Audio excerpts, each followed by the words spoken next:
A paz do Senhor. Eu sou Maria Paiva. Queria falar um pouco sobre a Bíblia. Uma passagem muito discutida, que é uma das passagens que muitos usam para dizer que Deus é a favor de imagens de escultura e que defende a idolatria, que é a serpente de metal feita por Moisés no Antigo Testamento. Meditar um pouco sobre o porquê Deus mandou fazer essa serpente, visto que ele mesmo havia dito para não fazer imagem. Qual era o objetivo dela? Se era defender a idolatria. Veremos. Por que Deus mandou Moisés fazer a serpente de metal? Dizem que Deus é a favor de fazer imagens, porque ele mandou Moisés fazer. O Antigo Testamento contém as profecias que se cumpririam no Novo Testamento. O Antigo Testamento é profético, isto é, ele apontava as coisas que aconteceriam no Novo. Portanto, o que a serpente representava? A serpente era uma profecia. O povo havia murmurado, falado contra Deus e Moisés.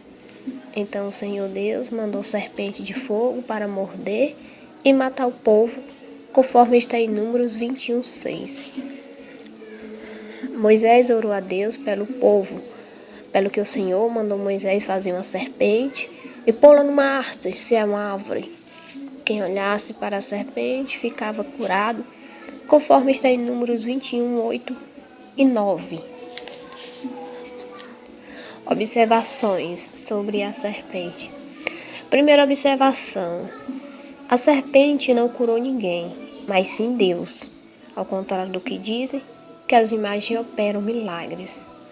Segundo, Deus só mandou Moisés fazer e não todo o povo, como hoje qualquer um pode fazer e faz da maneira como quer. Moisés fez conforme o mandado de Deus, não como ele quis, segundo passo a passo as instruções dadas por Deus. Terceiro, ninguém prestou veneração a ela naquele momento. E com o passar do tempo, quando isso aconteceu, quando o povo começou a prestar veneração a ela, Deus não gostou. Deus desaprovou totalmente a atitude das pessoas, tanto que ele levantou um rei para reconstruir o templo e a adoração unicamente ao Deus de Israel. Esse rei foi Ezequias. Ele assumiu o trono aos 25 anos de idade.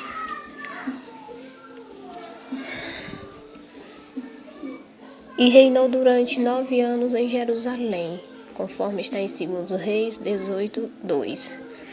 Ezequias fez o que era reto aos olhos do Senhor, conforme tudo o que fizera Davi seu pai.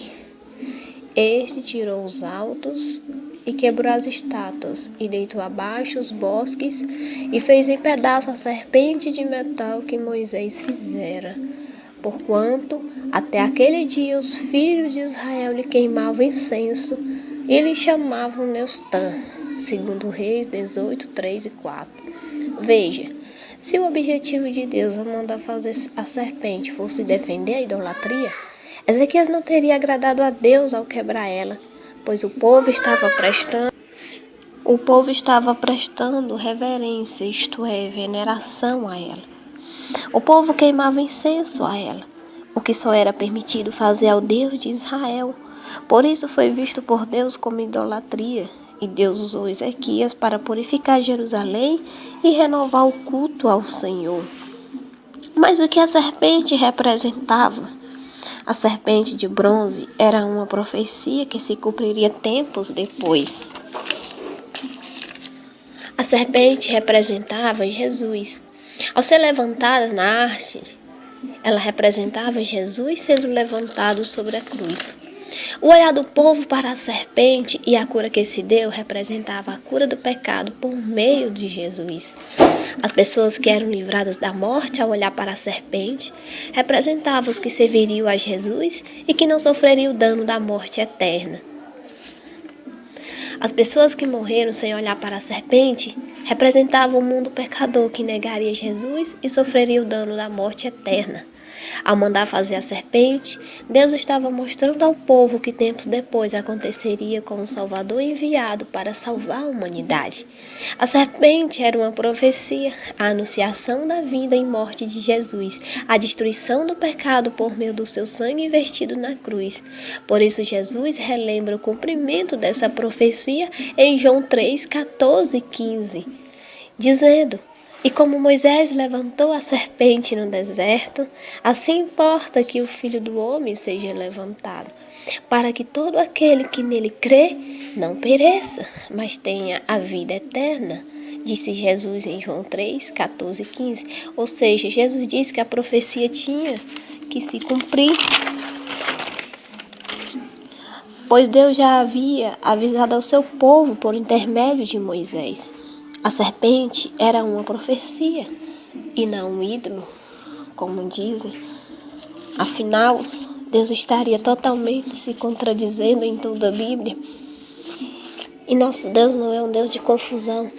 Afinal, como que pode Deus, na Bíblia inteira, condenar algo e depois mandar fazer com o intuito de venerar, de se curvar, sendo que Ele mesmo disse para não fazer isso? Então, a profecia, a serpente era uma profecia, não um ídolo.